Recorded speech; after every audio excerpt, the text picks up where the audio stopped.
G'day gamers, Ranger Tony here, back with the next in our series of nostalgia games, Icewind Dale Enhanced Edition. I talked a little bit about my desire to play this when I was doing my Baldur's Gate playthrough, which I finally finished. Yay, it only took me 24 years or something like that.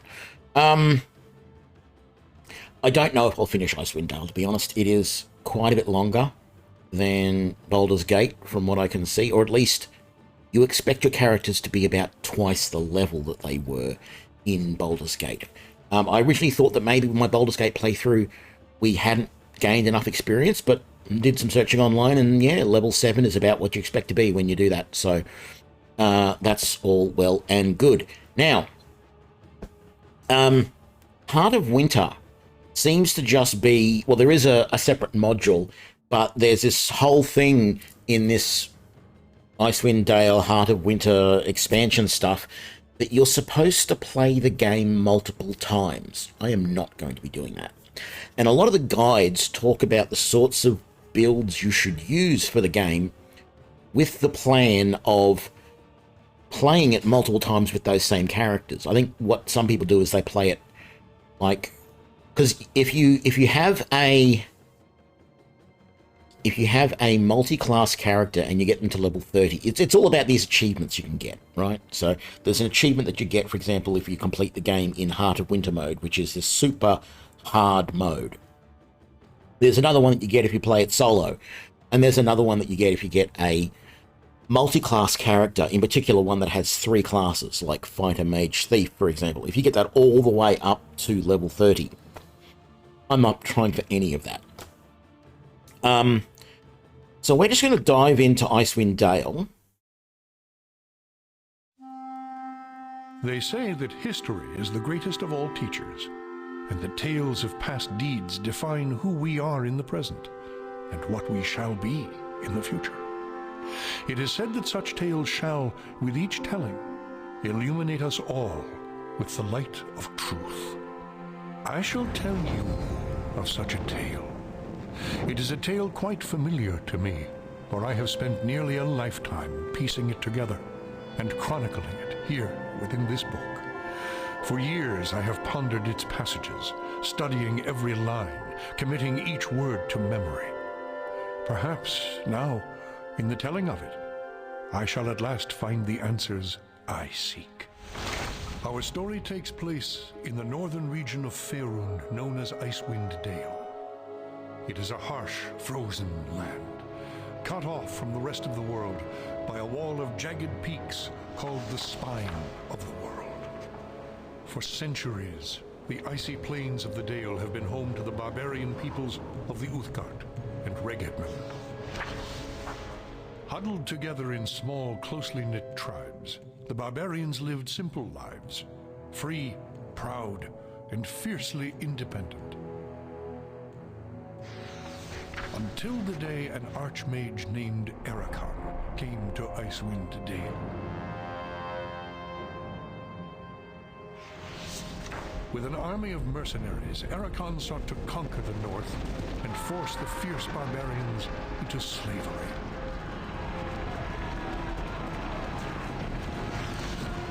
Long weeks of battle followed, and the scattered barbarian tribes suffered terrible losses. Defeat seemed inevitable. In their darkest hour, a barbarian shaman named Jared came forth and demanded a council between all the remaining tribes of the north. A respected warrior, Jared persuaded the council to put aside their differences and unite against Ericon. Strengthened by a new sense of purpose, the barbarians rallied behind their new leader. The combined might of the Northmen proved more than a match for Ericon, who had counted on the division of the tribes. Wave after wave of barbarian warriors tore into Ericon's hired army, forcing them on the defensive and ultimately into full retreat. As his army crumbled around him, Ericon had time for one last desperate act before his enemies descended upon him. Drawing upon his remaining power, the Archmage breached the planar boundaries, tearing open a portal to the lower planes. The foolish Archmage's cries of victory immediately turned to shrieks of terror as the hideous and twisted shapes of demonkind materialized from the portal and poured onto the battlefield. The sudden appearance of the demons drove the combatants, barbarian and mercenary alike, to turn to meet the new threat side by side. The remaining warriors bravely charged the portal to drive the Hellspawn back and were slaughtered by the hundreds. As his people fell around him, the barbarian shaman, Jared, looked up from the blood-drenched snow of the battlefield and caught sight of a lone figure high upon a ridge in the distance. Jared immediately recognized this vision as an omen from his god Tempus, and in that instant, he knew what had to be done. Shouting cries to his god, he charged through the ranks of the demons and plunged into the portal.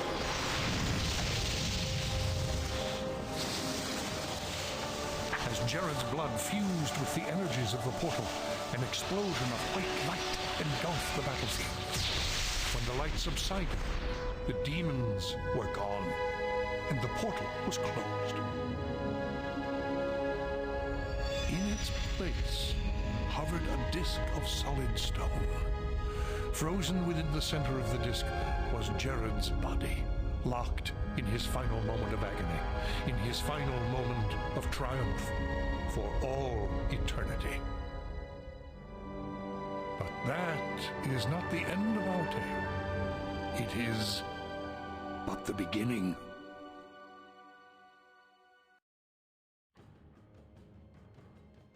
Very good. Right.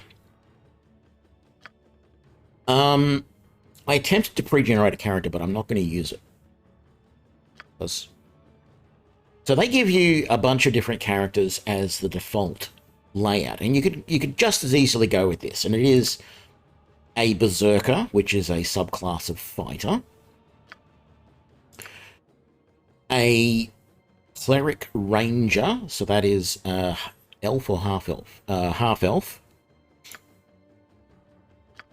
a Undead Hunter, which is a subclass of Paladin,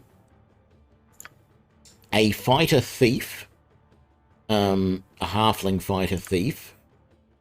You have a Mage, an Elven Mage, and you have a half-Elven Bard. Now, I sort of would like to have a Bard in this group, but it's not going to happen, okay? Because of what I feel we need. Well, I mean, we could go with the Bard in place of our Sorcerer, maybe, but not. It's something we can update later on. You can change your party at almost any time, so we could look at doing that.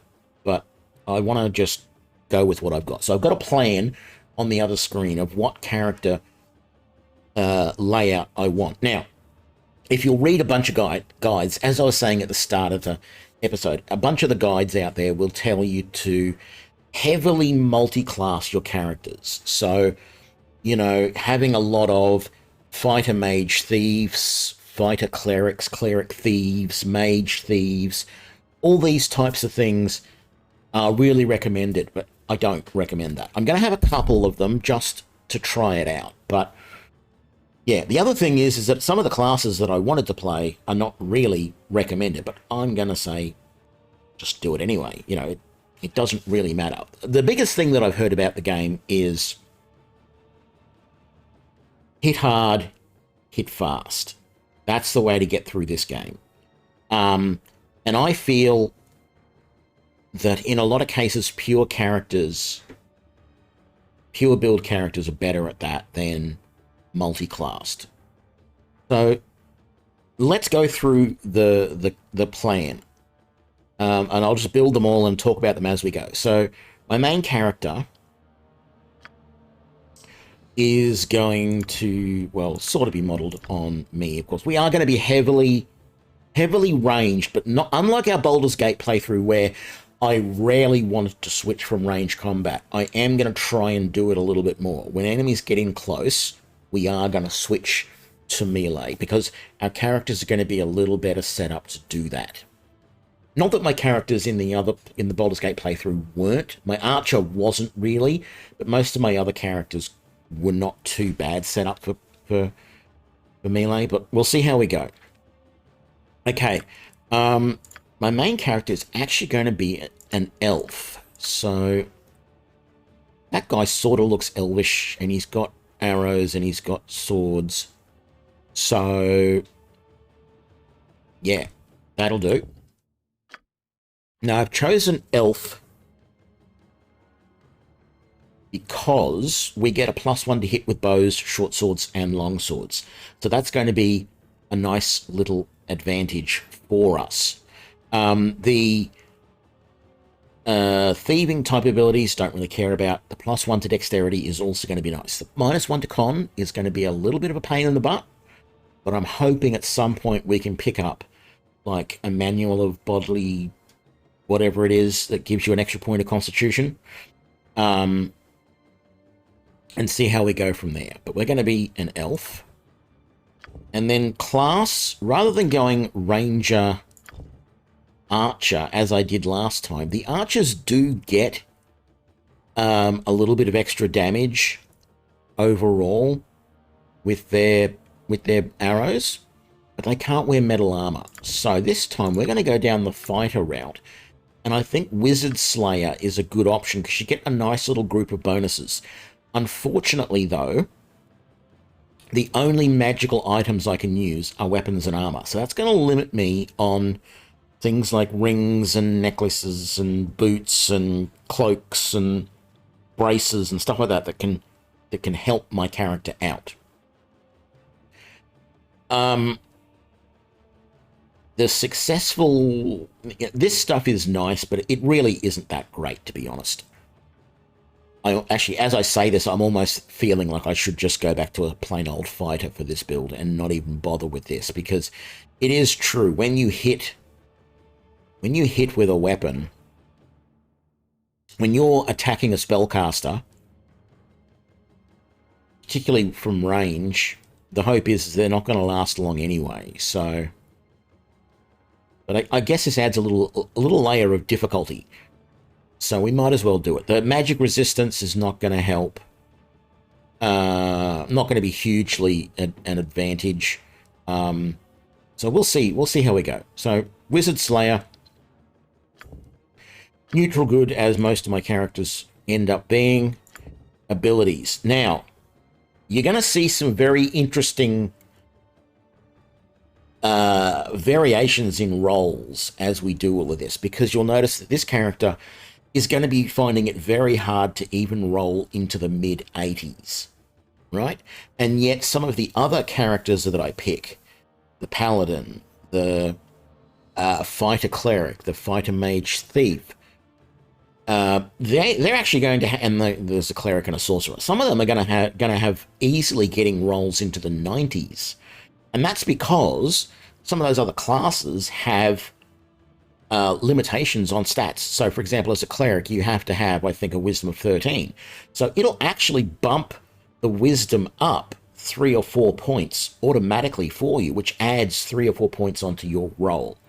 So any sort of complicated class that needs... That's why any of my ranger builds often had fairly high rolls, because it automatically was bumping up the wisdom and things like that. So anyway, we are going to be aiming for a mid-80s roll. I'm not going to bother doing anything with that 80, but if I can get something a little bit over 80, I'll cut there. 84. Let's see what we can get with that. So charisma, like we do ultimately want someone in the party with high charisma, but we're going to have a sorcerer in our party, so that's high charisma, right? I want everything here without any penalties. Constitution 17, I can't go any higher than that, so I'm going to leave that for the moment.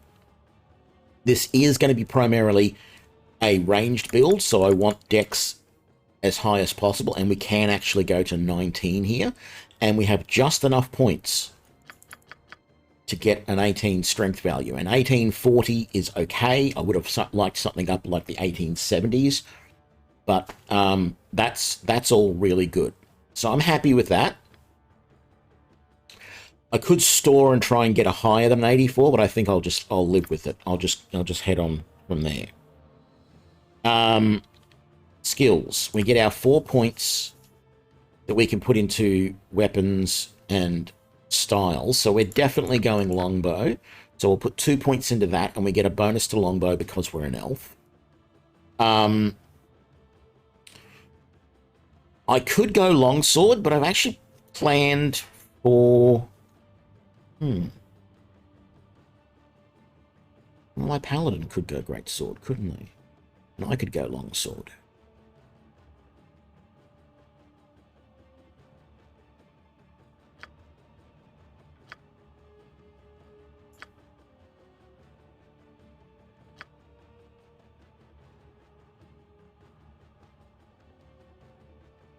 If I go Longsword here, I can get my... No, my Paladin needs to be the tank. He needs to be the complete tank. Well, I'm also having a fighter Cleric who can be a bit tanky as well. So we'll go two-handed sword, and I could put 2 points into it, which would give me an extra half attack a round, but I think I want the two-weapon style down here.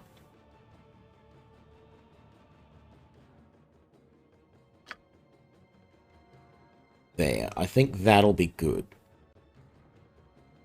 That's my start for my character. Two-handed sword. Yeah. Appearance, I frankly don't care. The only thing is that the hair is darker on that character, so we'll do that. Voice, I don't care. I think I've turned them off, or at least I will. I did a bit of playing around previously. I found a name generator. I liked Zelphar, so that's going to be our Wizard Slayer's name. That's character 1. So we're going to have a front row and a back row like we did with our Baldur's Gate playthrough. Front row, heavy armored fighter types. Back row, more support. But you'll see, not too bad. So we are going to go a human paladin. So human female sword and shield, if there is one. That looks a bit elven. There we go. Race, human, because only humans can be paladins for some ridiculous reason. Everyone says that Undead Hunter is the better way to go. Because apparently there is a lot of undead in this game. So you get a +3 to hit and damage against undead, and you're immune to hold and level drain. But you don't get your lay on hands or your cure disease.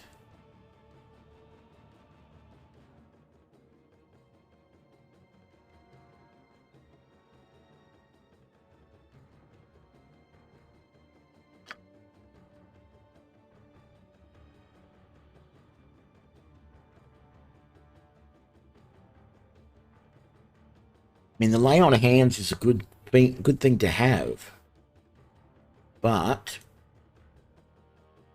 we do actually have two healers in the group. The +3 to hit is quite good, and +3 to damage.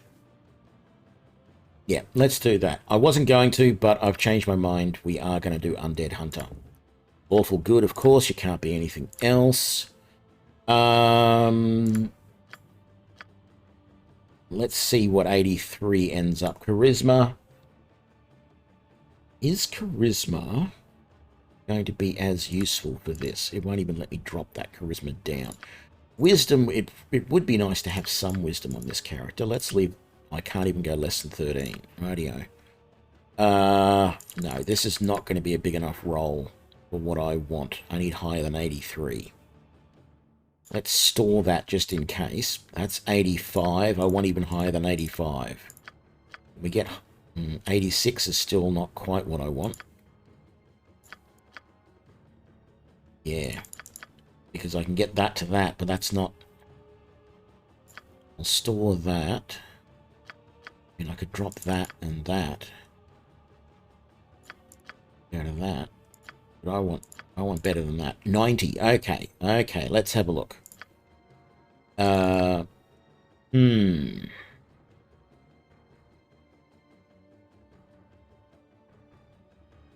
Would really like better strength than that, because that's only a +2 to hit and damage. Can we get higher than a 90 without sitting here for a week?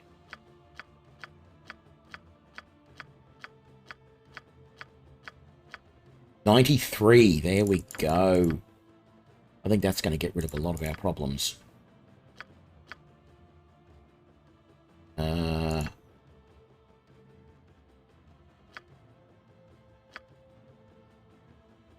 Yes, I like that.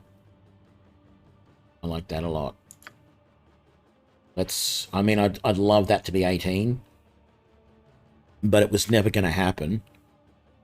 And the 17, that's almost wasted, actually, to be honest, because 16 gives you the next bonus, 17 is not. If I do that, that gives me the better charisma. So let's go with that. Now, Longsword. Actually, should I go something different from Longsword?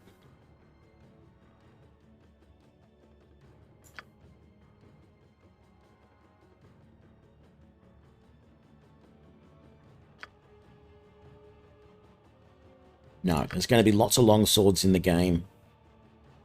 Let's stick with longsword for you.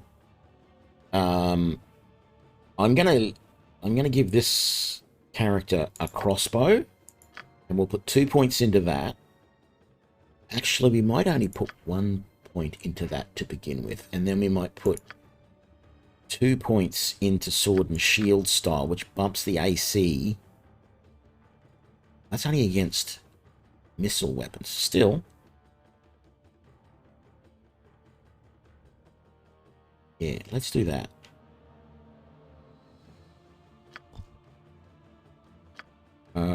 Yeah, that's fine. Whatever it is, that's fine. And Acybe was the name I chose for this character.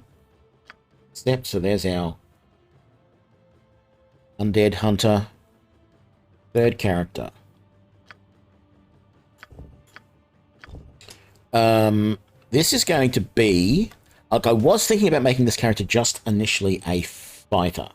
Or a ranger or something. But I've decided I'm going to try... Everyone says multi-class. So I'm going to try multi-classing this as a fighter cleric. Because I feel more clerics in the party would be useful. Now, whether this just means, though, here's the problem. Being a fighter cleric, it means she will progress slower as both of those. So, whereas a plain cleric, and we are going to have a standard cleric in the party, whereas a standard cleric might be able to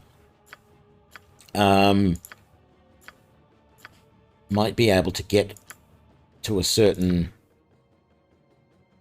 That's supposed to be like a halfling or a dwarf or something, but I think I'll take that. Whereas a standard cleric might be able to get to a certain level at a certain time and get good healing spells and everything, this character is going to be slower than that. But they're going to have a better health pool because of their fighter background. Things like that. So half orc was my decision here. +1 to strength, +1 to constitution and infravision. And we wanted fighter cleric. So we can only use cleric's weapons. Alignment, we're going to go neutral good. Abilities. Let's see what this try is able to give us. Ooh, an 81. Fighter cleric. We need some wisdom for that, and it really hasn't given us much in the way of wisdom. Lots of constitution, though. But I also want some dex. 86. We don't need charisma. So we have 6 points there. 2, 4. Yeah, I want as much wisdom as possible.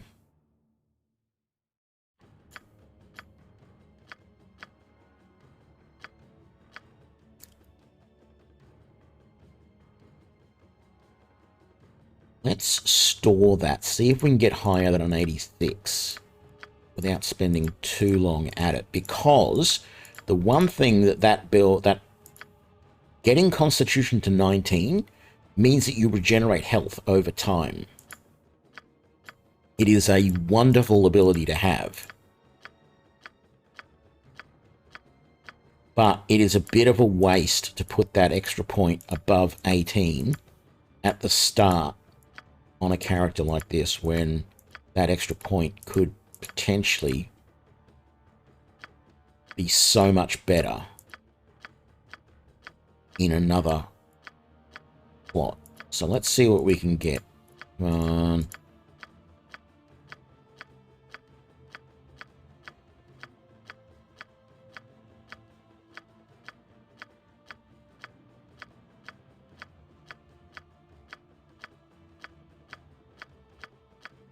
You watch me skip past like a 90 or something. I'm not expecting it. 3, 80, come on. Give me like an 88 or an 89. I'm not getting it because it's not forcing. This is the weird thing. Even though I'm a cleric, it's not adding much or anything into the wisdom rolls to bump everything up. Yet it does it with other builds. I don't get it. 87. All right. So, we want that at 16. That is at 18 already. Wow.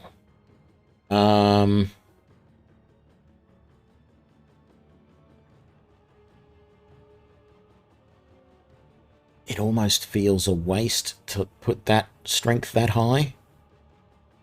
I mean, we are going to use we are going to use melee weapons a little bit.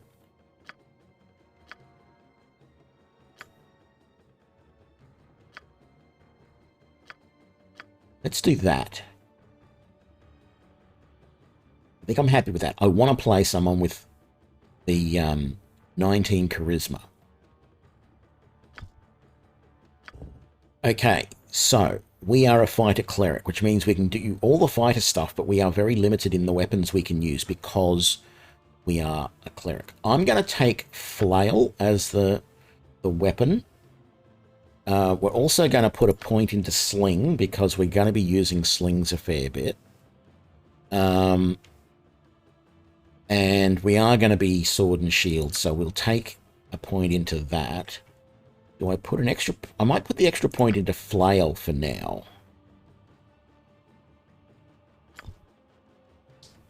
First level priest spells. We have 3 slots. Let's take a bless and 2 cure light wounds.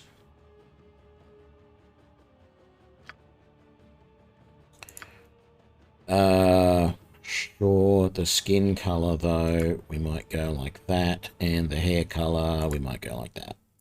Done. Done. Name. Wetra. I don't know why. I just saw that name and went, yep, that's our half-orc fighter cleric. Accepts. So that's our front row. Nice and strong. Tanky. Should be able to take some damage. Now, we're going to need... There's 2 more things we need in the party. Well, we're going to have another dedicated cleric. In fact, I might as well build that character now. Why not?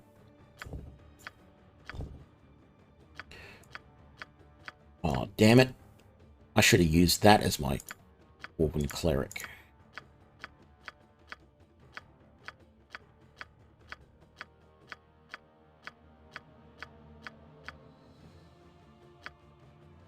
We'll take that. It's not right because she won't be using a shield. Race dwarf. The dwarves get a bonus to save throw against paralyzing poison, etc. They get improvision. They're Not too bad at opening locks, but they get a +1 to Constitution, -1 to Dex, and -2 to Charisma. The -2 to Charisma is going to be a little bit of a detriment if we try and... Because Charisma is the skill that you use when you're turning undead as a Cleric, but we're not going to do that. So... And even though we can get some abilities...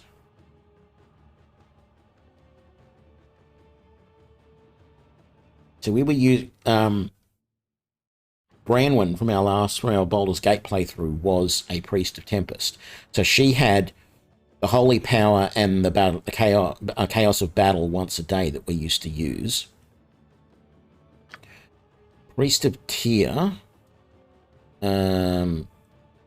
Exaltation.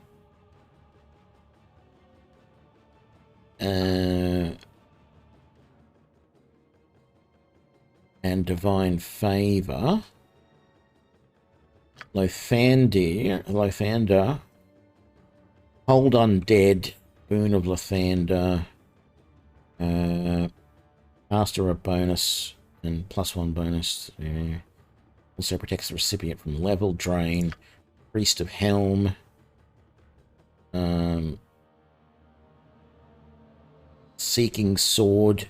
This one sounds good, this Seeking Sword, but you can't drop it or unequip it, which is a bit the same as the no.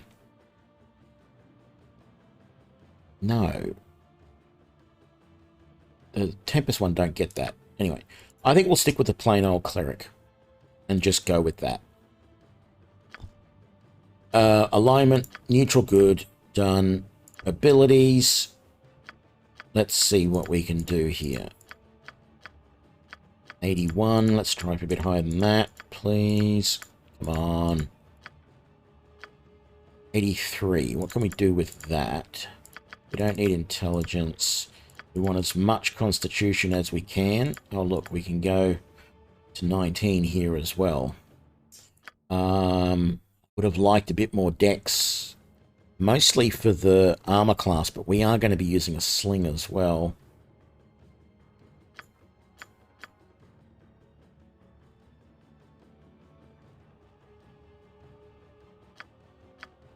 Can we get higher than an 83?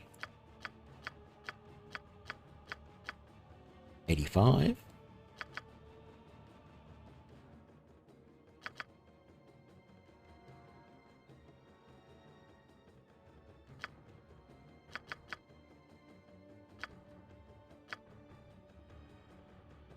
I mean, that's not great, but it's not terrible either. I'd like a bit more strength, but I think I'm going to go with that, because otherwise I will be here. Like, talk about my old days playing Baldur's Gate. I made a note at the end of the last stream of how much time approximately it took me to get all the way through Baldur's Gate. 24 hours. And I was thinking about it this morning, and I thought, you know what? It feels like sometimes I would sit there for hours on end rolling up characters for Baldur's Gate.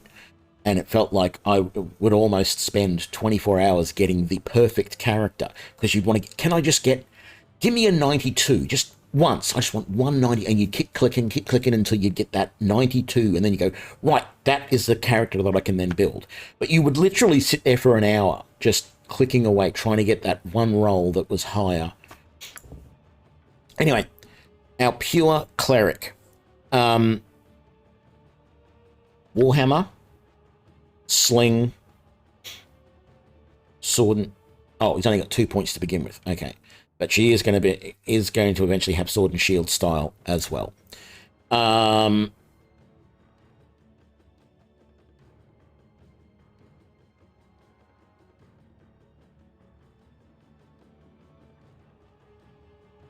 Let's just get you all Cure Light Wounds to begin with, I think. I mean, Bless is nice, but really, healing is the most important thing, in my opinion, anyway. Appearance, yeah. Yeah. And the name...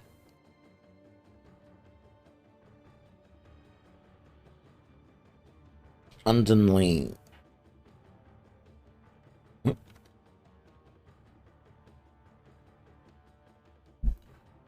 Undenelyn. I can't remember how I was pronouncing it originally. But yeah, that's what we're going to go with the name. Accept that. Okay, 2 more to go. We need... Who do I do next? Well, let's do the straightforward one. Sorcerer. I decided to go with the Sorcerer this time rather than a Mage. Because I feel there are a lot of restrictions on Sorcerer, but it's also a little bit unrestricted as well. Because you don't you have fewer spells that you know, and you can't learn spells from scrolls, which is really annoying. But if you know which spells you want to use and you pick those when you level up, you're all good. So, first few levels, we are going to be absolute garbage with this character. No doubt about it. We're going to go elf. I could have gone half elf. Oh, no, I've got a half elf coming up. Just excuse me a sec. I'm getting notified by my stupid phone because I got an email from work, even though it's the day off. There we go. I won't see that notification anymore. Wonderful. To be fair, not the entire company has the day off today, so. Sorceress. There we go. I could take Dragon Disciple. Get a bonus to AC. Breath Weapon is useless. Fire Resistance, more AC and Constitution. But 1 fewer spell per level per day. No. I'd rather have the normal number of spells. But we are going to be so squishy.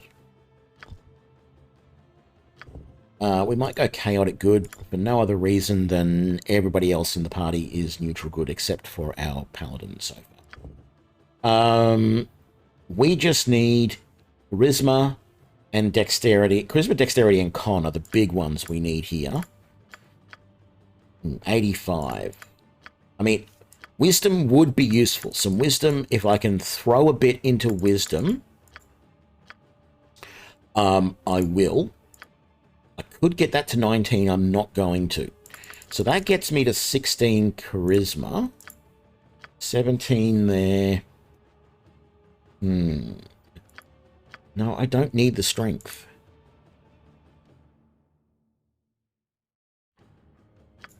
All it's going to do is give me carrying capacity. Yeah. I could have... No, let's get that to 19. That's going to be a big help. So, we'll do that. Skills, Sling to begin with. Okay. We can choose 2 first level spells. Without a doubt, Identify is useful, but... Oh god, that's terrible. Magic Missile, you got to have it. It doesn't do huge amounts to begin with, but you've got to have it. I'm almost tempted to get Sleep, you know?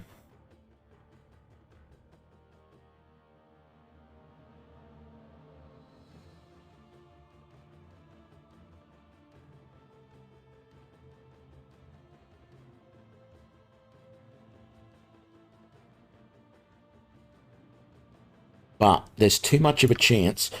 Maybe later. No, but see, the problem is getting Sleep later, it's no use, because Sleep has a very limited 2d4 worth of hit dice, so that's 8 hit dice. If you consider the fact that a first level goblin is a single hit dice, you can affect 8 goblins. Going down, you know, after you've got up to a few levels, you come across creatures which are 2 or 3 hit dice. I can potentially put 4 2-hit dice, or 2 3-hit dice creatures, 2 4-hit dice creatures, but once it gets, as their levels start going up, the chances of putting any of them, even just one of them, to sleep gets less and less, to the point where once you get past a certain level, you can't even put one to sleep. So, and anything with 5 or more hit dice are completely unaffected. So it has very limited use. It works really well early game, but because of that, I've never relied on it with any build that I've ever done. I probably should use it more at early levels, but I think we'll be at a major disadvantage if we don't have armor initially, because we will have nothing in the way of armor class, even though this character is going to hang back. That's fine appearance. I don't care about that. And the name for our sorcerer was Mylaera. Except, and our last character, this one was the interesting one. So the thing we don't have in the party is a thief, and we definitely need it. You can't get through the game without it. There are too many traps you need to get into to get around. But just a thief by themselves is a little bit of a waste, they say in this game. And then they say, well, you could go fight a thief, but you're better off going fight a mage thief. So I'm going to test that. We are going to create a half-elf fighter mage thief. And see how it works out for us. So it's going to be fulfilling our need for a thief, and at the same time, because we're only going to be concentrating on open locks and disable and find traps, nothing else. We're not going to be. This is not going to be a stealth character at all. And then on top of that, it's a backup mage that can throw out a few spells. So maybe I give her a sleep spell that she can use. As one of her early spells, and we see how that works out. So I think that is a ridiculous looking portrait, but we'll go with it. Fighter Mage Thief. This is going to be so slow to level up. The fighter is just going to give us extra health more than anything. We still can't wear armor, so I can use the abilities of Fighter Mage Thief, though they can't use their thieving skills while using more than studded leather, and can't cast spells while wearing any armor. So basically, I'm going to be unarmored, and that's going to be the other problem with this. Having two members of the party without armor, that's going to make them super squishy, although the fact that she's Fighter Mage Thief means she should have slightly more health than average for a mage or a thief. But on top of that, any gear that I would normally give to a mage, I have two characters that are going to vie for that now. In particular, any sort of protection stuff. Robes, gauntlets, rings, any of that sort of stuff that's going to protect. Which one do I give it to? Can't go lawful good. Because I'm a thief, I can't go lawful. I think that's the thing. Right. This is going to be really hard. I'm going to want Constitution so I survive as much as possible, but we're not going to be able to go... Oh, I can go to... Yeah, that's right. Half-elves don't have the penalty to Constitution that elves do. So I could go to 18, but I also want as much dex as possible, so I want 18 dex. And then I need intelligence as a wizard so that I can cast high-level spells. So, although I might not go any higher than like 16 for intelligence.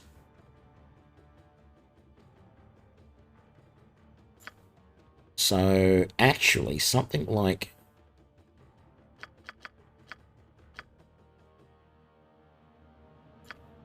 We might not worry about strength, although a little bit of strength would be good.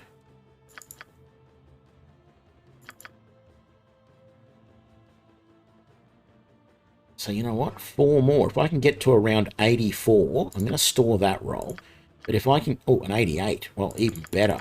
I can really play around with that. So we'll go 18 there. And we go 18 there. 14 strength so she can carry a little bit, and if and when we decide to use... I don't know, if she goes melee, she has to use pretty much a dagger or a quarterstaff or something. She's going to be really limited on weapons.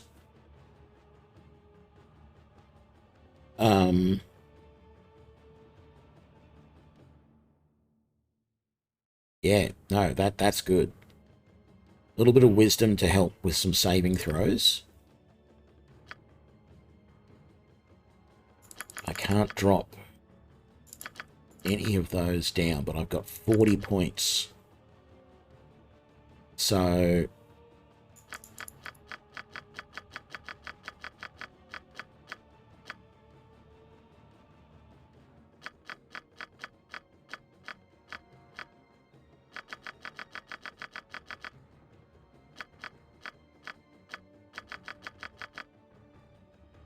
okay, that's a good start.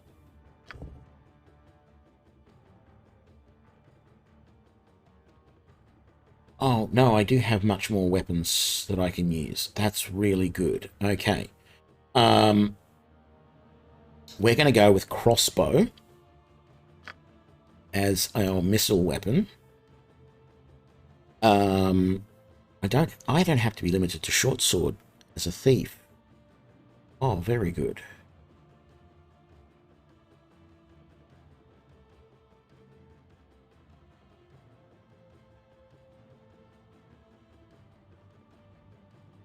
I tell you what, we might go Bastard Sword. 2 points into Crossbow, because we're almost never going to use Bastard Sword, but we'll put a point into single weapon style, so it gives us an extra bonus to AC.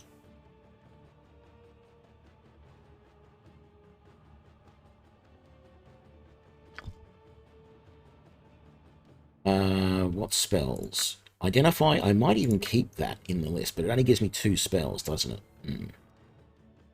No, see, that's a pain, because I really want armor. Armor, and let's try sleep. The good thing is, this character, any scrolls we find, she can learn new spells. So, and we can only memorize 1. Okay, to begin with, we're a little bit useless because we're memorizing our armor, and that's it. Appearance, yeah, whatever. Name. Alviel. I don't know where I got that from. Why? Well, I know where I got it from. I don't know why. Okay, so that's our party. Elven Wizard Slayer. Human Undead Hunter. Half-Orc Fighter Cleric. Dwarven Cleric. Elven Sorceress. And a half-elf Fighter Mage Thief. And that only took nearly an hour. Okay. Well, 48 minutes, 45 minutes. Our tale begins here, in the quiet fishing village of Easthaven, one of the so-called 10 towns of Icewind Dale. The tiny community is hardly a town, but rather a collection of ramshackle huts crowded together upon the icy shores of Lech Dinashir. Here, within a dimly lit tavern, a group of travelers sit huddled around a table, swapping tales and making grand plans for the future, completely unaware of the part they are to play in the events that are about to unfold.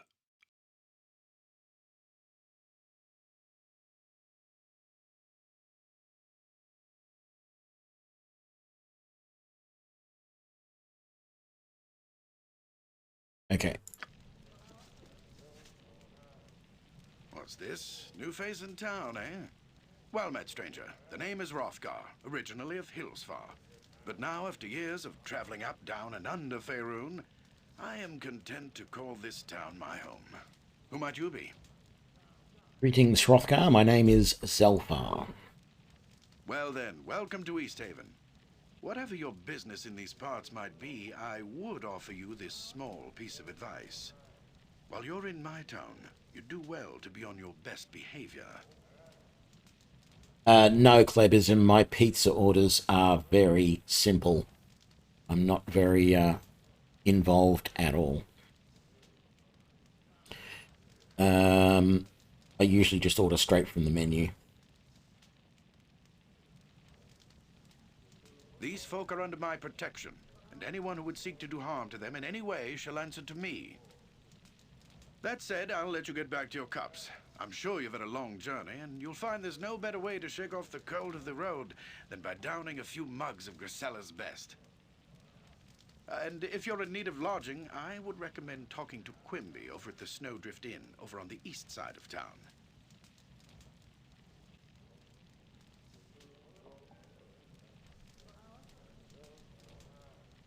Thanks, Cleversm. Grendelman, I haven't played Elden Ring, so I have no opinion on it. Equipment and supplies can be purchased next door, at Pomab's Emporium. Pomab's prices are a bit high, even for a Kalashite. But you'd be better off well-equipped and short of coin than the other way around. Ill-prepared travelers don't last long in these parts. Once you've had a chance to rest up and get your bearings, come by and see me at my house. It's just a couple doors west of here. There's some business I would discuss with you. Farewell.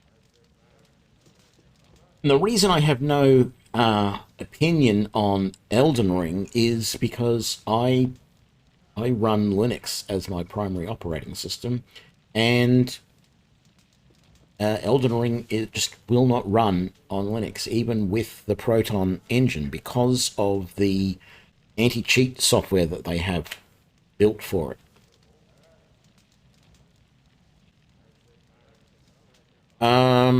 Okay, let's talk to the barmaid.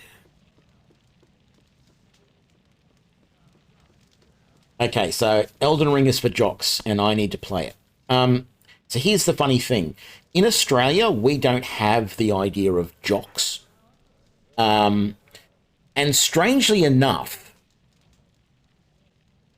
like I know what jocks are, right? You know, they're the sporty type of guy, and first of all, that's not me, right? But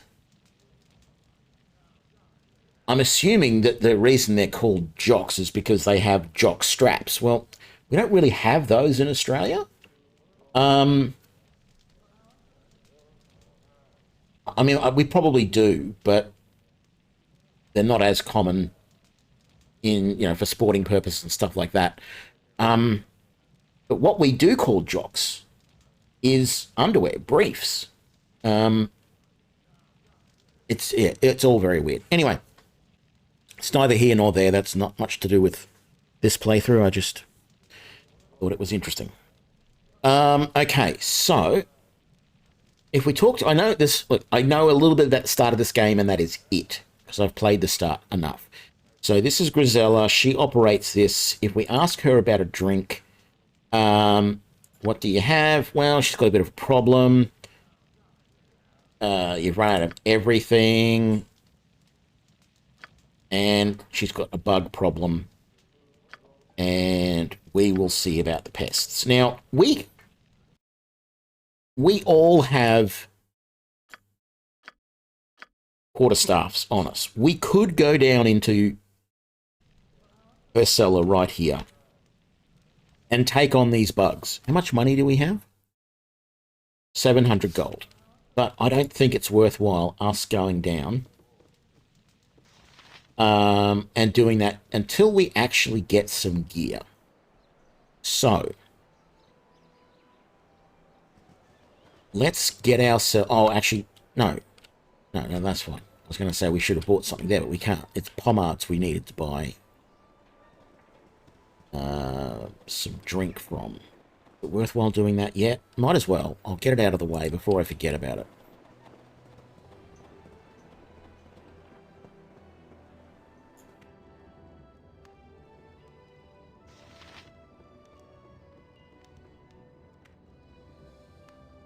Like, jocks and socks is what we get for Christmas when people buy socks and underwear for Christmas.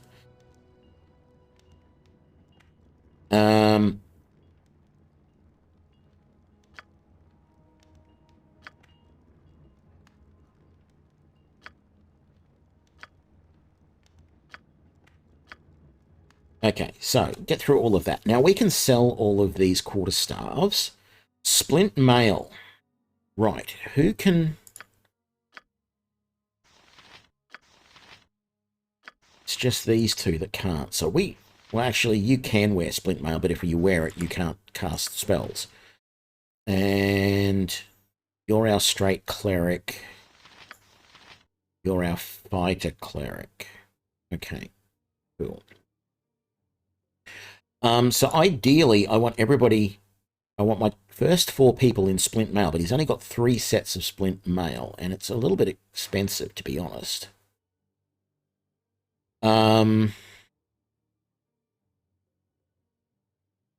I need a 2-handed sword if he's got one. He does. Again, it's a little expensive.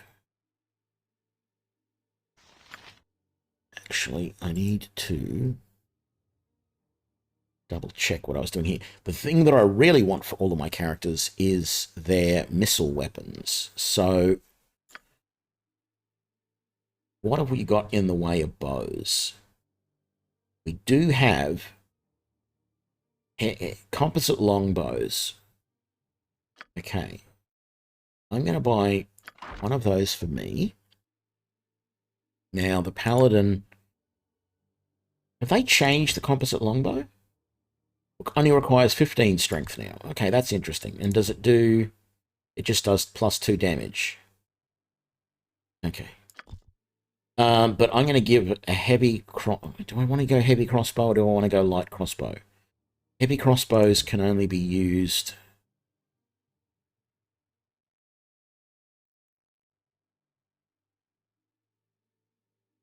I thought the heavy crossbows only shot every other round.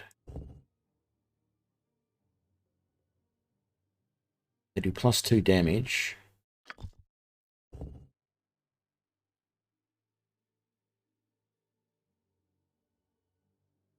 You know what? I might just... I was going to give... No, I'll start off with a heavy crossbow, and if I'm not happy with it, we can switch to a light crossbow later. So, you can have a heavy crossbow.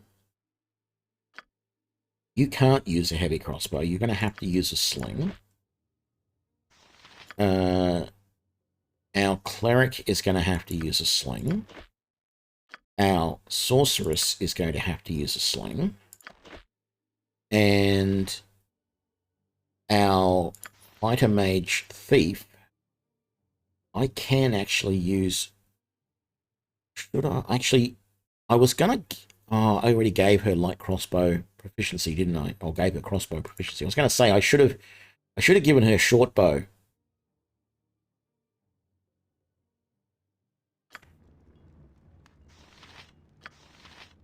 I think I screwed that up, giving you that.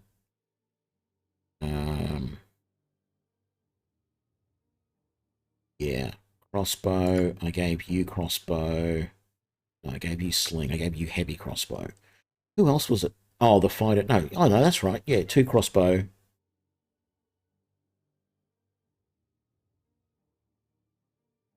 3 sling. And a longbow. Yeah.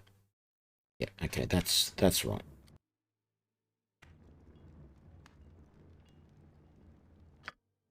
So, longbow, heavy crossbow, sling, sling, sling,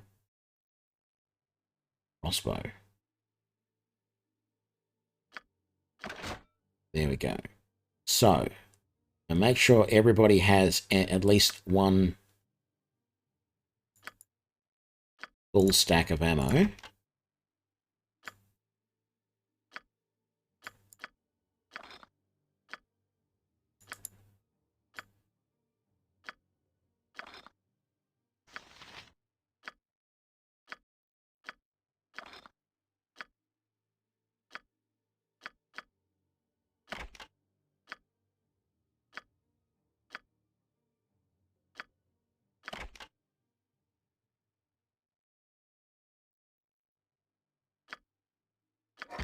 Yes, I need the bottle of wine as well. Now, the gem bag, scroll bag, and potion bag, I do want to get, but not just yet, I don't think. We can wait on that. I'd like to get everyone better...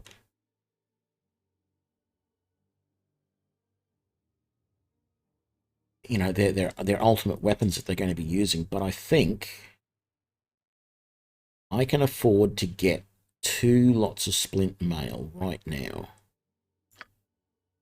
So 1 for me,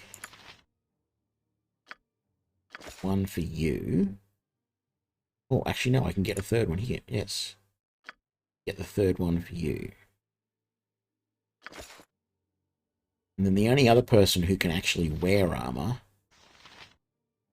is you.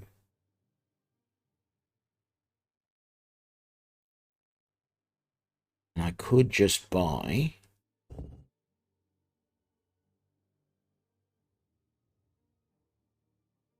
6.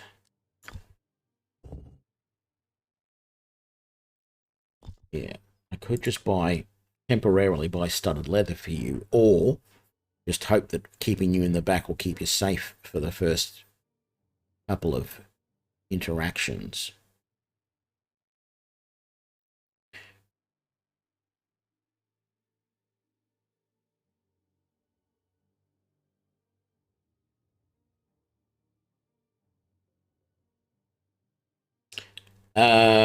Actually, I think you're thinking more something like Pathfinder Kingmaker does that, where every time you level up, you decide which class you want to level in. I don't think Baldur's Gate 2 did that. No, the way it works is you get a level. Well, actually, I can't remember how it works, to be honest, because I don't do it as often as I don't do it very often. So I guess we'll find out as we go. But I think if we have a look at the character sheet for her, no, that's the cleric. This one, our fighter cleric. She gets, it's going to be 2,000 experience to get a level in fighter and 1,500 experience to get a level in cleric. And any experience she has is going to go into both classes at the same time. So after a while, she's going to get her first level in cleric because that's the lowest. And then a little bit later, she'll get another level, which will increase her level as a fighter. And it'll just keep going like that all the way through. So it's not like as you level up, you have to decide which one you're getting. It's just, the problem is that in these older versions of D&D, there were different experience level requirements for different classes. It was after these, so these are based on the 3.5 rule sets. After that, they came in with a system that said every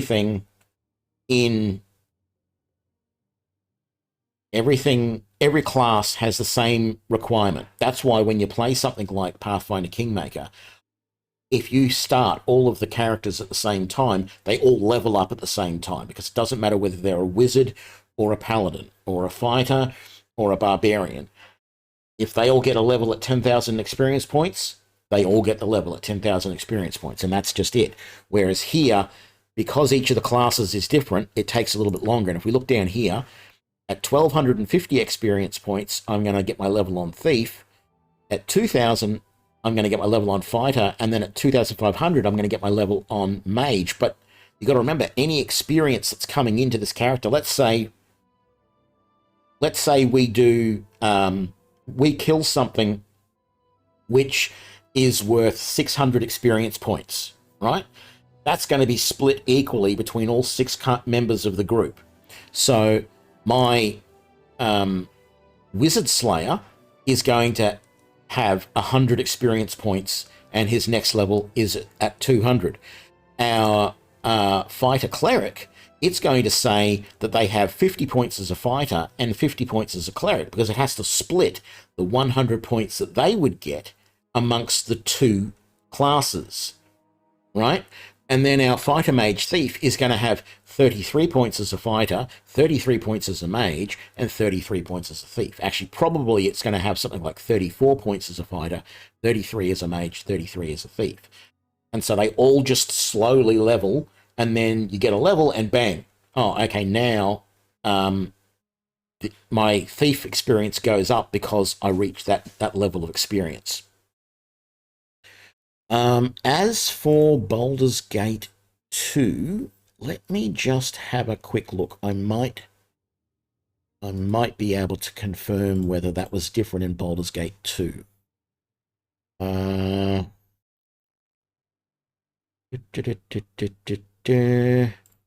Baldur's Gate 2 Enhanced Edition.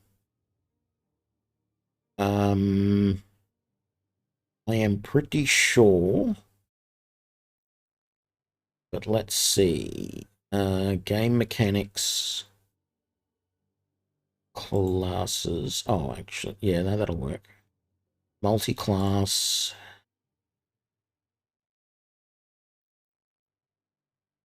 Yeah, no, multi-classing in Baldur's Gate 2 works the same. You may have been thinking of a different game.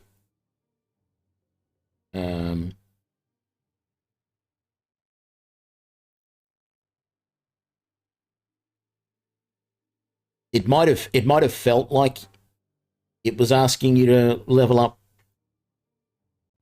that way, but no, the game engine was the same in Baldur's Gate 2. Okay, so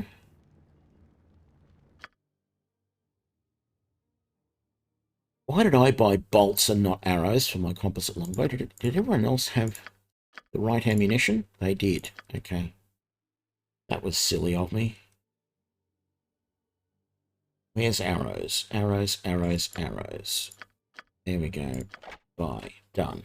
So my character is using a two-handed sword. I can't afford to buy that at this point. Who needs shields? How many shields do they have that we can buy? You're kidding me. One medium shield, a small shield, and a couple of bucklers. And a large shield. I don't want to use the large shield. Oh.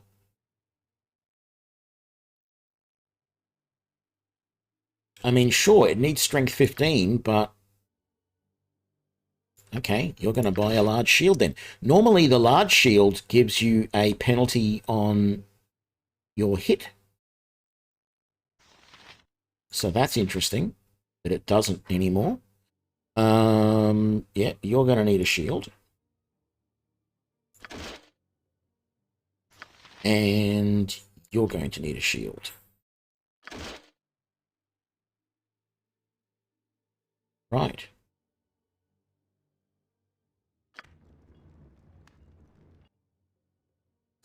This is by no means the final configuration of these characters, but we are basically set up. I should just give those to you, shouldn't I?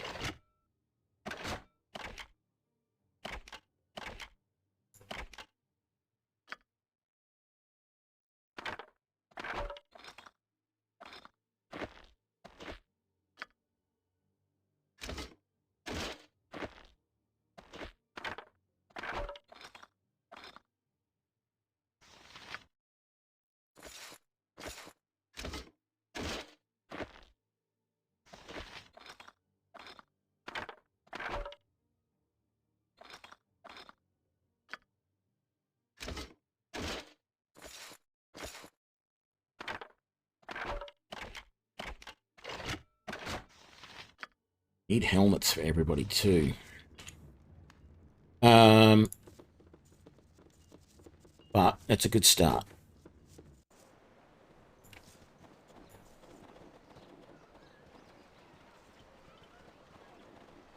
All these kids going on about the squirrel. You listen to all their stories, they're just completely excited that there's squirrels here. And one of them thinks it's some sort of demon or something. It's poking with a stick.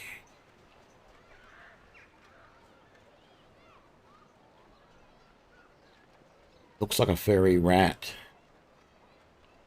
One of them's got a really weird thing they say at some. Can he do any tricks? Yeah, I like that one. What?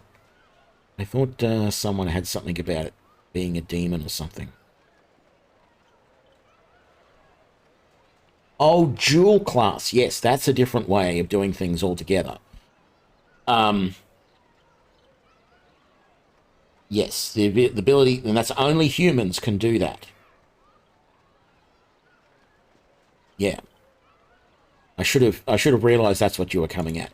Only humans can dual class, and yeah, you've got this thing where you level up in one class and then you switch to the other class, and as soon as you switch to the other class, you can't use any of the abilities from the first class.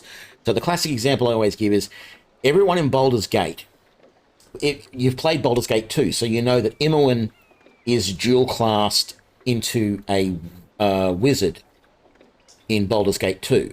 And so the idea was that at about level 6 in Baldur's Gate, you're supposed to dual class her over to wizard.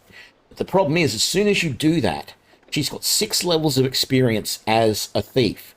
In particular, if you're like me, you've probably just pumped open locks and find traps for her, right? So by that time, she's actually almost 100% open locks and find traps. And then you switch her to a wizard, and she can no longer use either of those abilities until she gets to the same level of wizard as she used to be as a thief. In which case, she can then start to use those abilities that she had as a thief again. Now, actually, the idea behind the concept is actually quite good. It's basically saying that, you know, when you swap classes like that, you need to focus and concentrate on this new class because it's something completely different from what you were doing before. And if you start using the stuff that you used to do, you might, you know, start going astray with the new class that you're on. So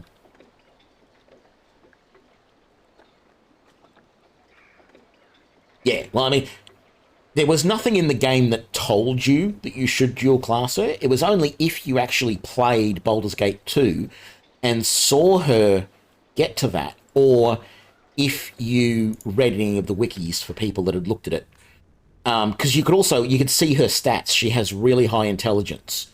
And so it's like, well, you could at any time switch her over. And about the best place to do it is about level 6. Okay, let's talk to old Jed. Nice to meet you.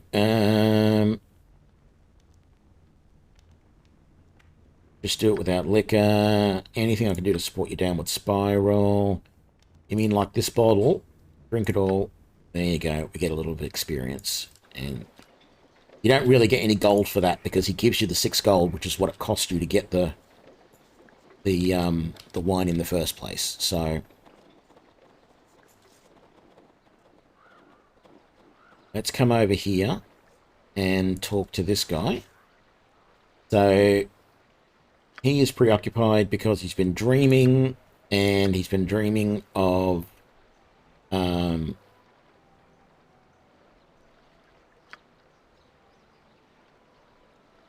he's been dreaming about a woman that's been singing to him of a night. And it turns out it's an elf. It's a sea elf. And that sea elf is just down over here.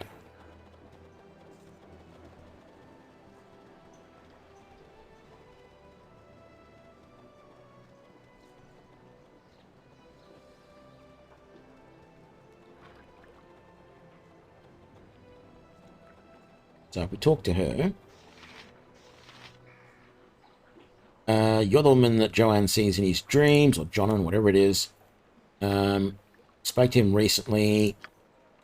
He has a gift. It's a sword from his ancestor. Promise made. The sword of his ancestor.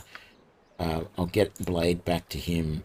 I'll return when we've done it. So it gives us a blade. It's not actually a weapon that you can use. It's broken. I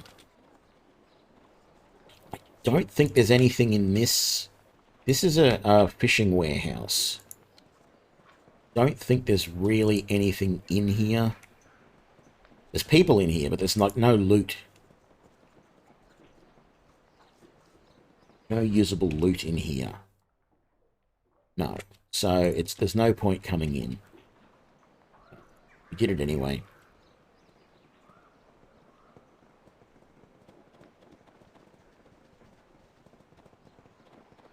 If I remember rightly... Oh, I haven't saved yet, have I? I really should save start. And I'll quick save while I'm at it. This building has a wolf pelt or something in it. Right there.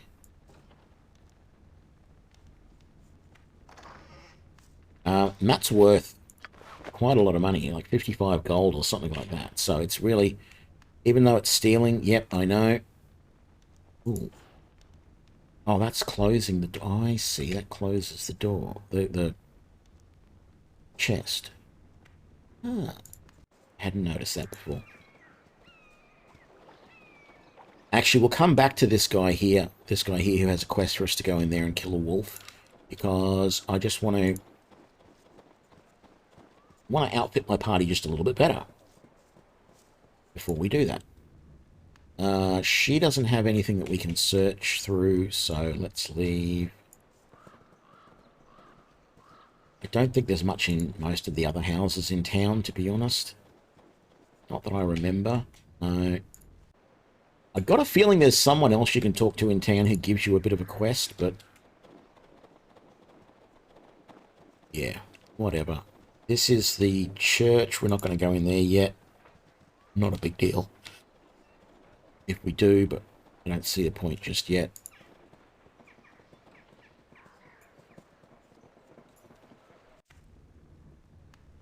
Oh, there is a quarterstaff on the floor right there. They do sell for like 1 gold. Unlike Baldur's Gate, where you can't actually sell them.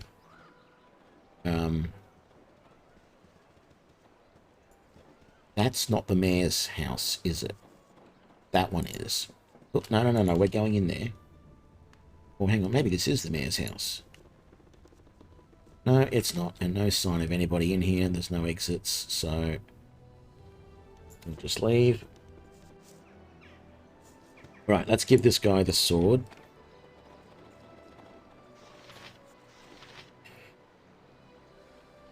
I think I found the reason for the dreams. The woman's sea spirit. Okay, you could either say this one, which is the evil thing to do, or you get tell the truth. Speaking of the... Her name is Alicia. Speaking through dreams is one of the talents of her race. She speaks to you because she loved one of your ancestors and carried a promise for him many, many years. Your features remind her of him, and your heart is as strong, if not stronger. She has come to love you, but she cannot let you see her in the flesh. She wishes to give you something that belonged to your ancestor if you would take it. There we go.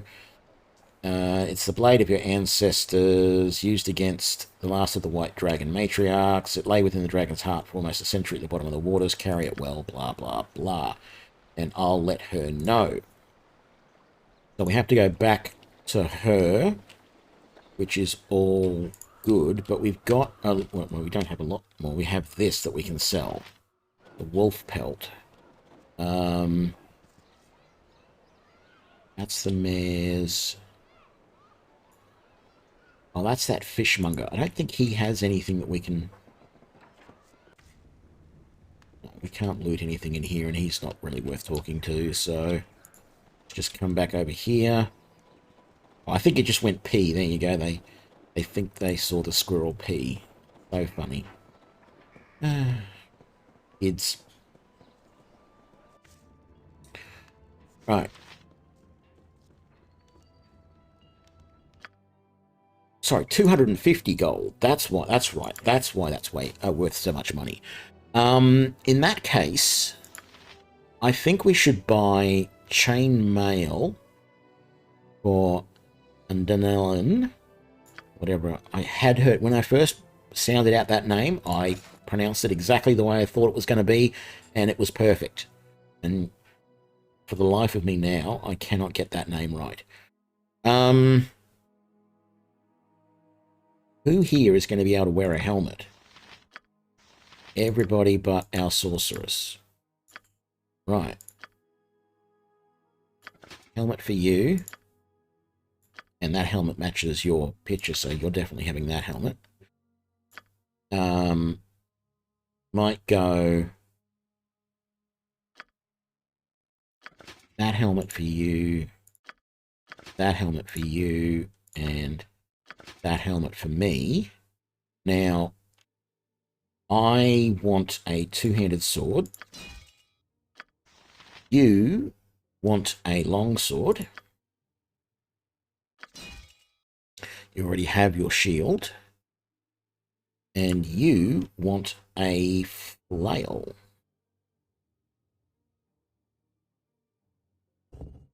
That does 1d6 plus 1 crushing. That does 2d4 crushing.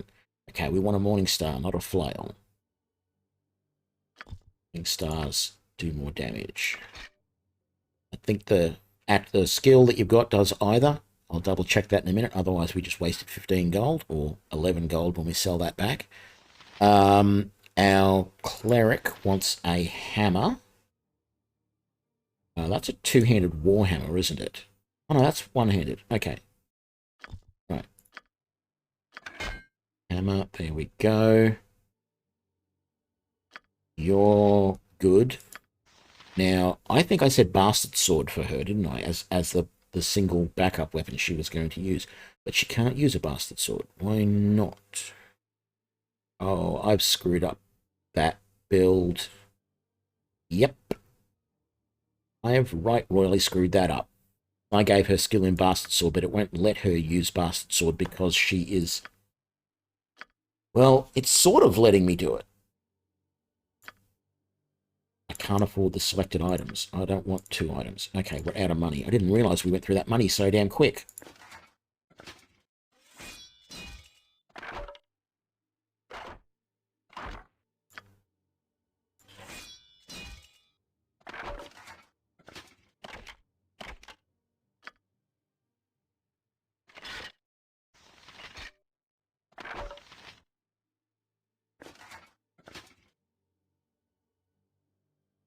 Yeah, flail Morningstar. Good. Very good.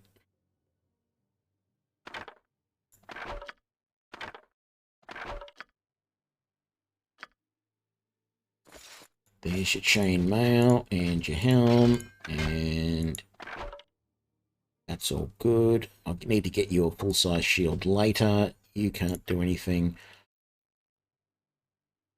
I gave you proficiency in bastard sword, and we might not be able to use a bastard sword.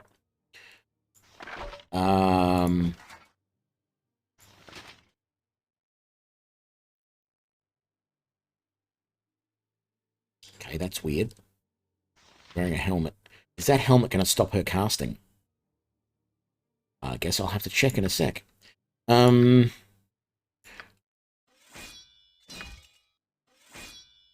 Okay, it's letting me give her a longsword, which makes me think... Let's try my two-handed sword.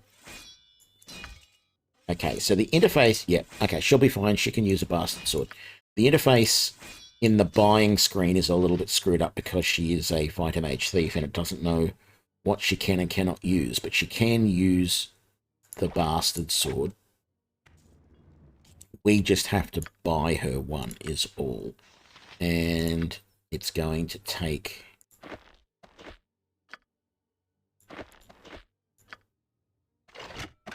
a few minutes for us to afford one, I think. Because we only have 20 gold left, and I think it was like 37 gold or something for the bastard sword. But we'll sell all these quarterstaves. Right.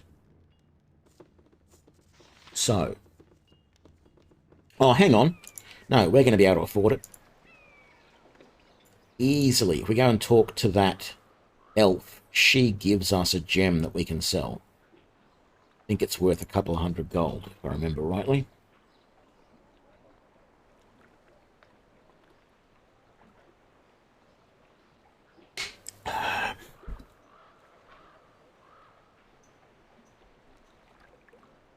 And then when we kill the wolf in the store, I think we get another winter wolf pelt off that, which is another 250 gold as well. Yep, we returned the blade to him. Thank you. And there is the pearl that she didn't want. Oh, that's right. That's her disappearing.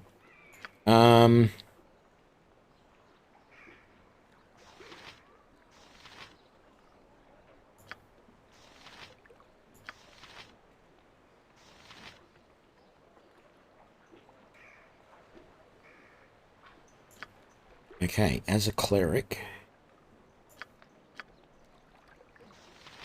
let's get the bless and the other one ready. Get your healing one ready. As a sorceress, let's get your spells ready.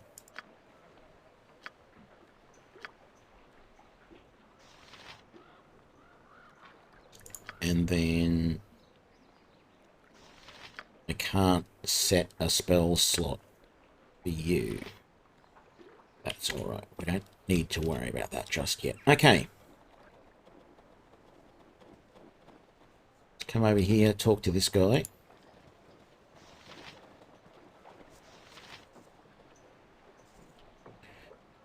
I could use some help.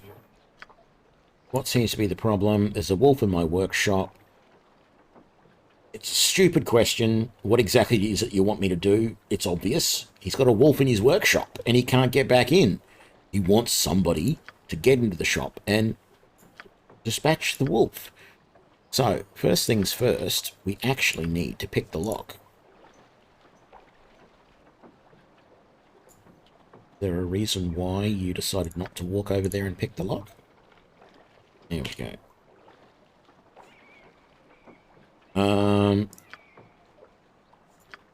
That party layout.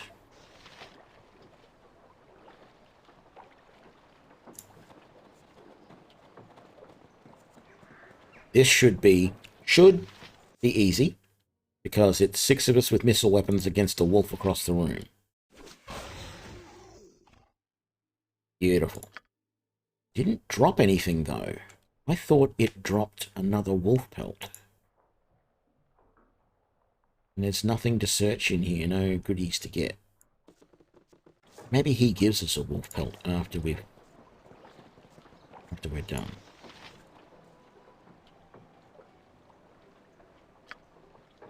Oh, that's right. Now we get a dagger. That's right.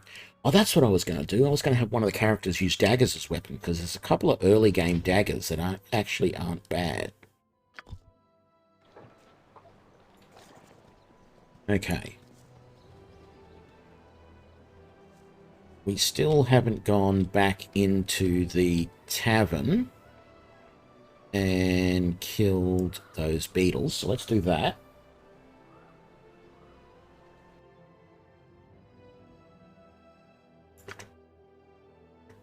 Yep.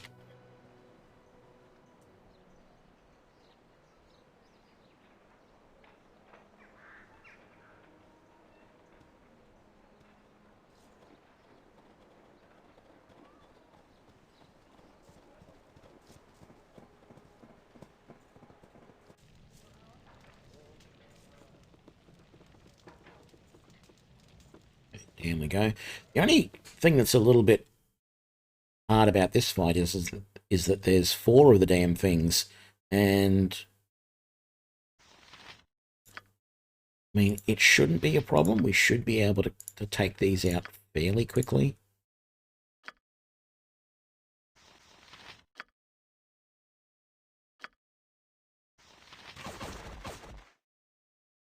Yeah. Okay, that worked. That worked well. I did not expect to take them out quite so. I thought we might have missed with a couple of early shots.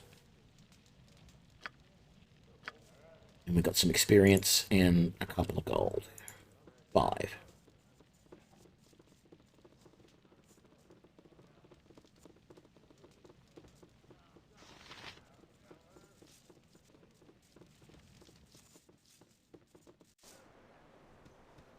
Back into Pomabs,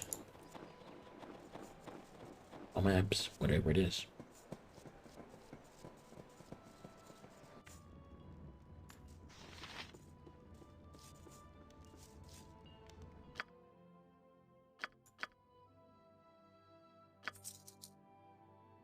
Okay, so we can now afford to buy the bastard sword for you. There we go.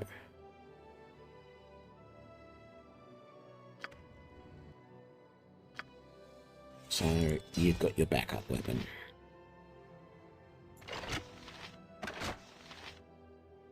And And when you're using it, your armor class goes to 5. Very nice. Let's buy some more ammunition for most of these guys, except for me, because I'm the only person using arrows. Didn't really think that out quite as well as I could have. The problem is going to be that we're going to find a lot of arrows on opponents, not quite as many crossbow quarrels. Cypher76 has raided with a party of 9. Welcome everybody. Thank you, Cypher, for the raid. We are just starting our playthrough of Icewind Dale.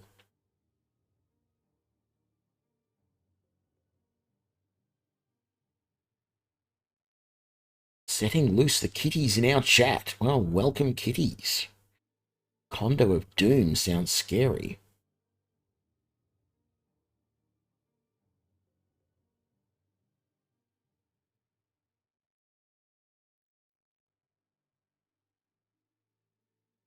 Okay, so I need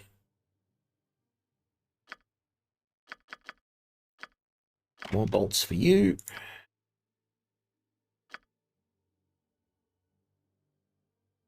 I don't know where Dawn's Deep Forge is. This is the first time I've played the game. Well, I've got 8 hours in the game. That's it. I played ridiculous amounts of Baldur's Gate over the years and just finished it yesterday for the first time, which is embarrassing, but there you go. And while I hope I love it, I love Baldur's Gate, so we'll see how we go. I am sort of following a guide, mostly just so I can see what's on maps and not be stumbling around.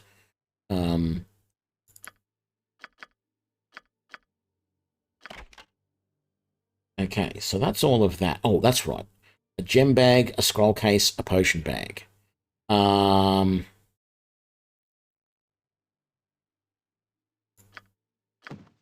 Yeah, sure, why not?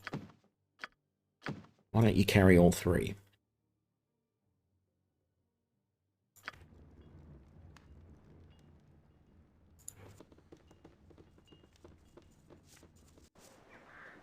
So I think we've done the only other quest that's still here. Do I have anything to do with... Oh yeah, let's just make sure everybody's got everything set up properly.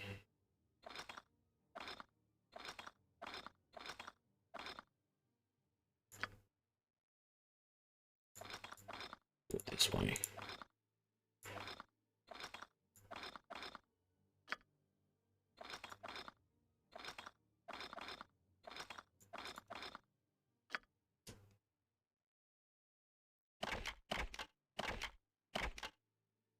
There we go.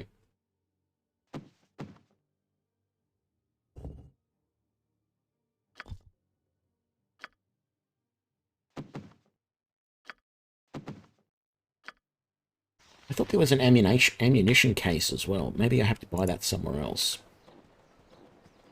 Okay, so there's a quest over this way. Where is he?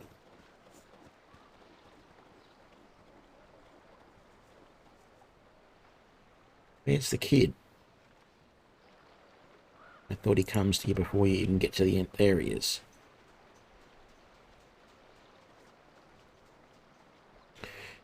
Quick, you've got to go get Hrothgar. There are monsters in the town. They almost ate me. A whole bunch of them down by the shore where I was fishing. Dropped everything and ran. Thought they were going to eat me, but they just after my fish. Where are they now? They're down by the lake. Don't worry, we'll deal with them and get your fish back. There we go.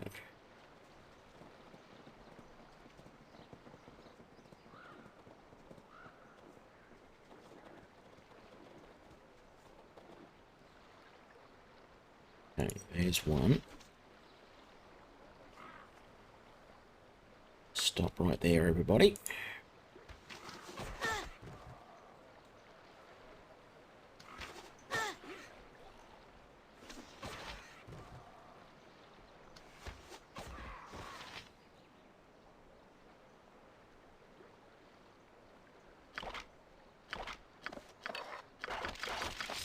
Gonna pick up everything anyway.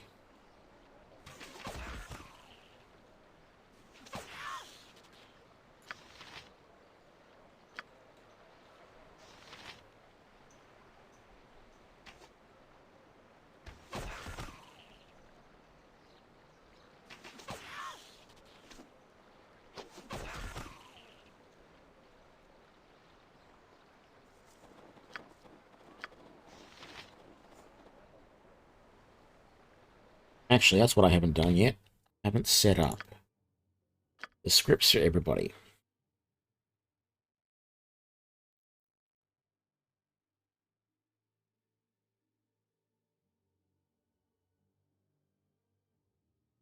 Yeah, well, I mean, I'm basically doing a blind run. All I'm doing is loading up a guide that I found that has each map and then details underneath it. I'm ignoring the details underneath it and just I'm able to see the map and see where all the paths are. So rather than just like, you know, having to scan across the entire map to uncover everything to see that I've found the things that I need to find on the map, if I can already see the map and see that, oh, look, there's 1, 2, 3 points of interest here. One's generally in the center on the north and the other two are at the southern, east and west sides.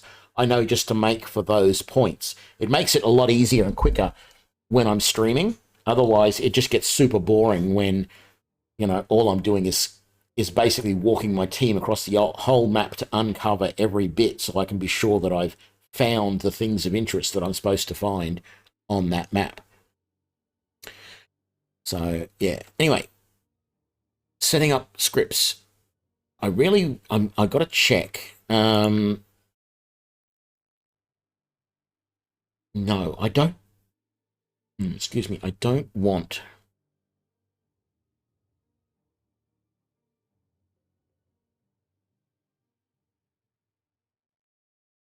The problem with this ranged one is it says it tries to keep his distance for enemies. Yeah, inventory management in this game is a pain because you just got so few inventory slots and you're always moving, like you're picking everything up with one character and then moving it to other characters. Yeah, that's always a bit of a pain. Ranger ranged. Keep a distance. No. Could go custom.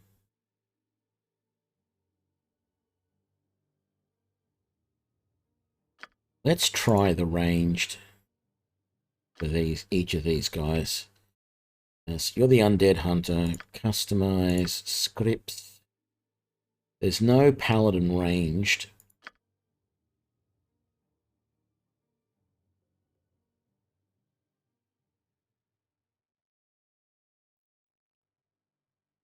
So I'm just going to have to go ranged there, I think.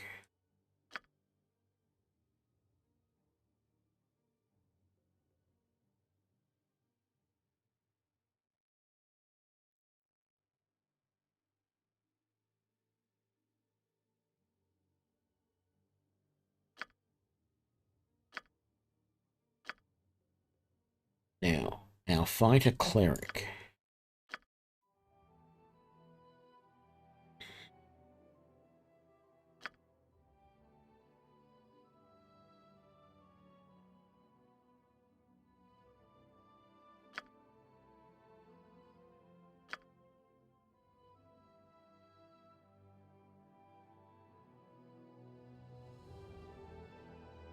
I think I'm just going to have to set everyone to ranged and then do my best to make sure I manage spell use. I think that's going to work the best. Although you're our dedicated spellcaster, I could put you into one of these.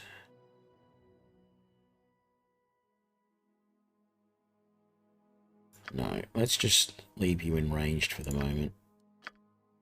Gives me a little bit more options. Right.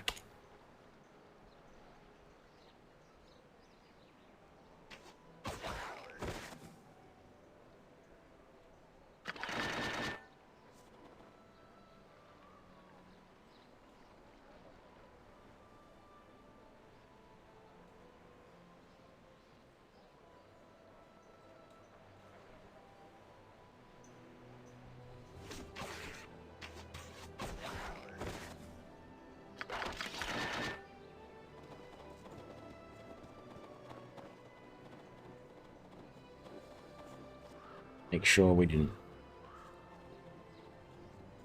miss any of the goodies that we can loot. No, I think we got it all. So. We didn't find as many arrows there as I thought we would.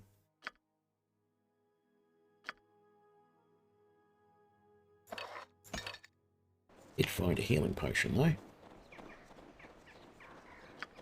Speaking of which... Vita Mortis Cario.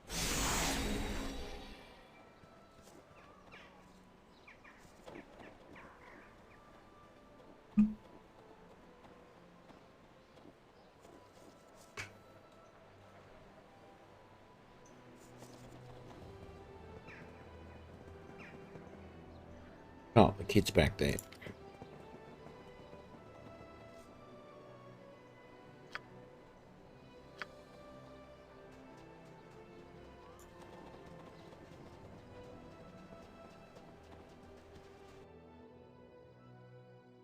Got a fair bit of experience for most of our characters. Yeah, see how they've had to split their 1273 amongst that and this. 420 in each. So that's what it's just going to take that much longer for that character to level up. So very slow. So I think we're ready. Let's go and talk to the mayor or whatever his name was. And get our next mission.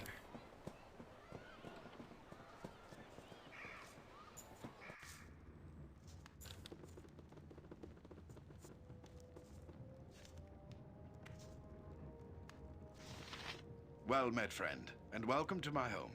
Make yourselves comfortable, but try not to break anything. Many of these curiosities that you see lying about have sentimental value.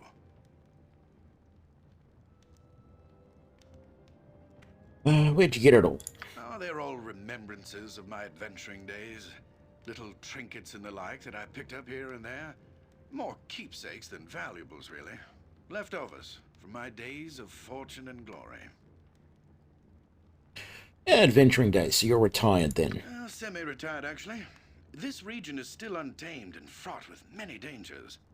I have had plenty of opportunities in the last few years to take up my sword and shield and do battle with those who threaten the safety of Easthaven and its neighbors. In fact, I am planning such an expedition right now. That is what I wanted to speak to you about. What sort of expedition? We've received word from Kuldahar, our neighbors to the south, that evil forces are stirring nearby in the spine of the World Mountains.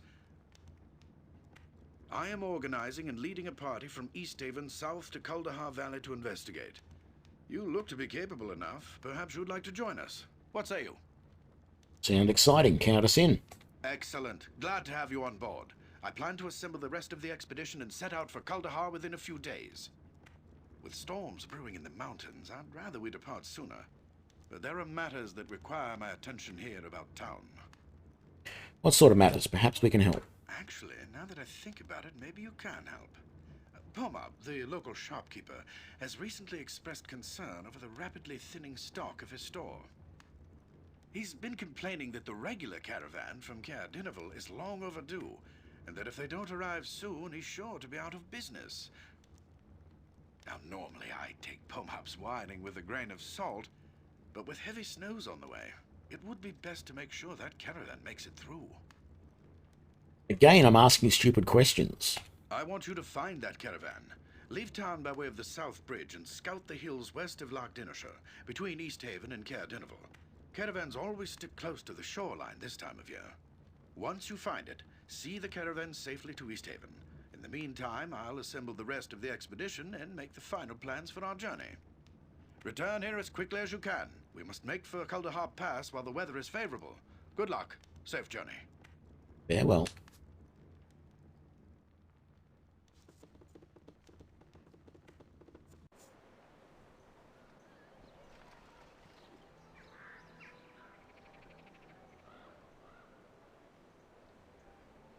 Right.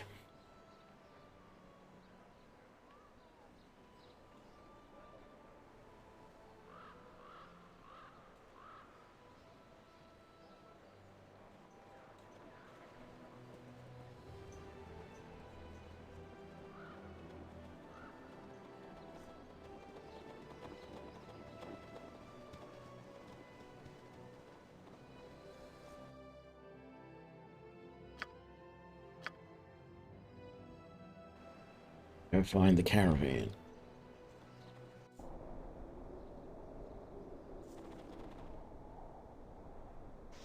Hello, Wolfie. Goodbye, Wolfie. Hello, Wolfie.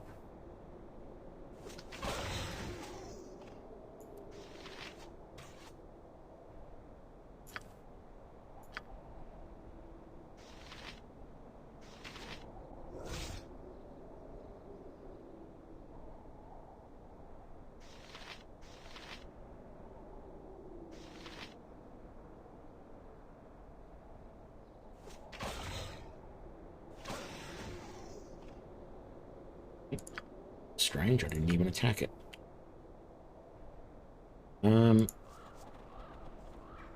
Right.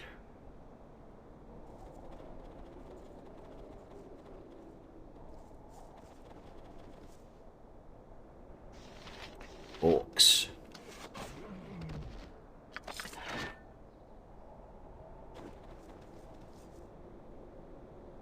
Just the one orc, really.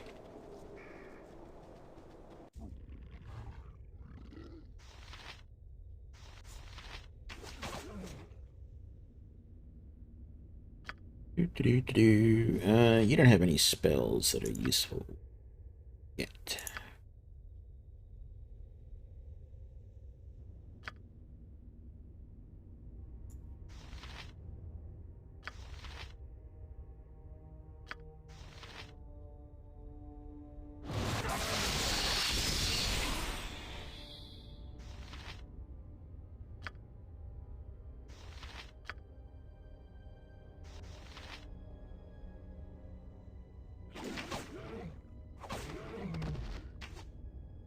Why am I not attacking? Is that because of the...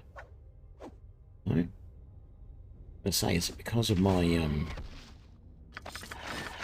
AI setting that it wasn't attacking? But no, that did not seem to be it.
Oh, lots of goodies.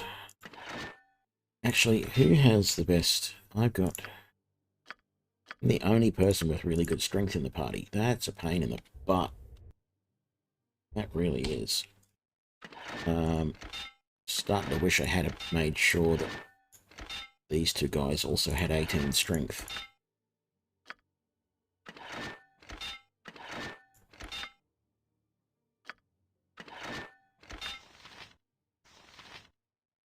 And I'm going to look at it in a little bit and go, you know what, I shouldn't have picked up any of these battle axes because they're not worth anything.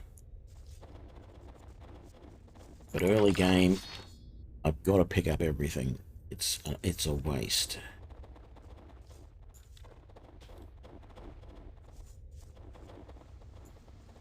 It's probably a little harsh, actually. I don't have to pick up everything. Really should do a playthrough where I don't loot everything off the dead bodies except for